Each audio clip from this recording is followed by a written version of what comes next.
नमस्कार, मी सीमाताई नांदेडकर. माझ्या चॅनलमध्ये तुमचं स्वागत आहे. तर आजचा ब्लॉग पूर्ण बघा. तर आजचा ब्लॉग थोडासा वेगळा होणार आहे, पण ती तुम्हाला आवडते की नाही की ह्याच्यामध्ये माझ्या भावना लपलेल्या आहेत.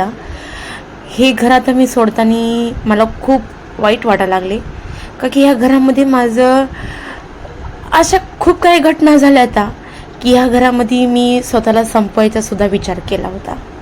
ह्या घरामध्ये मी हसले, रडले, खूप दुःख सहन केले. ह्या घरातून समजलं मला की दुनियादारी कशी आहे. ह्या घरातल्या कोपऱ्या ना कोपऱ्या एक एक अशा आठवणी लपलेल्या आहेत माझ्या. तुमच्या संग शेअर करणार आहे मी आज. पूर्ण व्हिडिओ बघा तुम्ही हे. तर सुरुवात करूया आपण दरवाजापासून.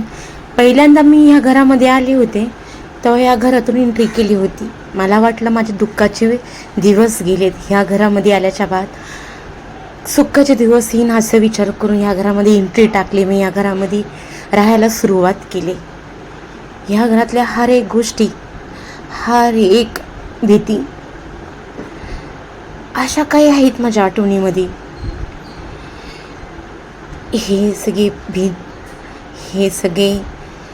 हे सगळं माझ्या आयुष्यामध्ये नवीन नवीन होतं सर्व. तर मी पहिल्यांदा ह्या घरामध्ये राहायला आले तेव्हा इतकं छान वाटलं. जसं जसं दिवस निघत गेले तसं तसं कळालं की हे घर माझ्यासाठी योग्य नाही.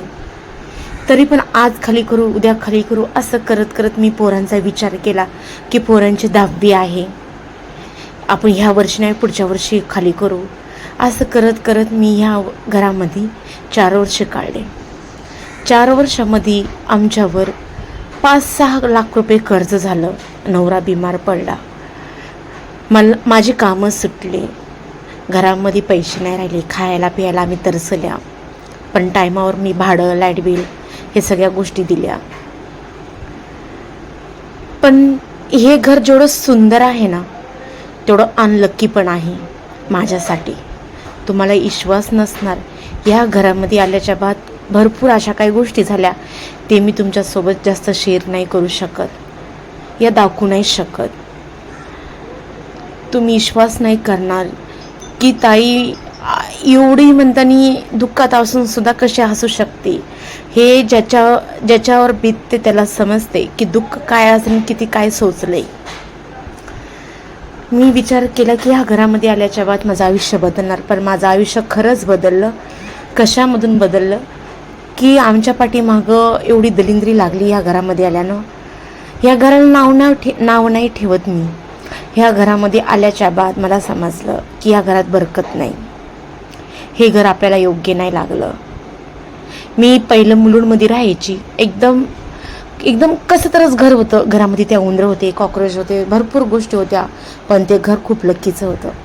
पण ह्या घरामध्ये सगळ्या गोष्टी आहेत, पण हे घर लक्कीचं नाही.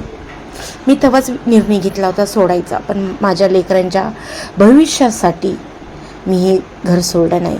तरी पण ह्या घराला मला खूप म्हणताना ह्या घराला इतका जीव माझा लागला आहे ना, असं वाटतं की हे स्वतःचंच घर आहे माझं. भाड्याचं असो या स्वतःचं असो, घर ते घर असते.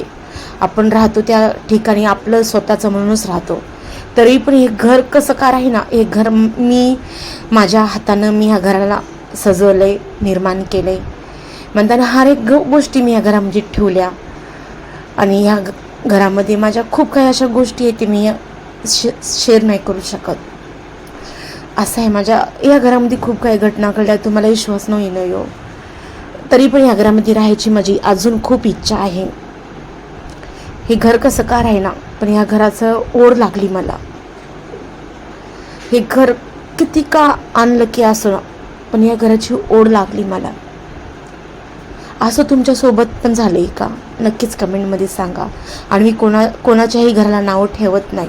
मला हे घर अजून तेवढंच प्रिय आहे जे पहिल्यांदा मी राहायला आले तेव्हा पण. आता पण सुद्धा मला सोडताना खूप रडायला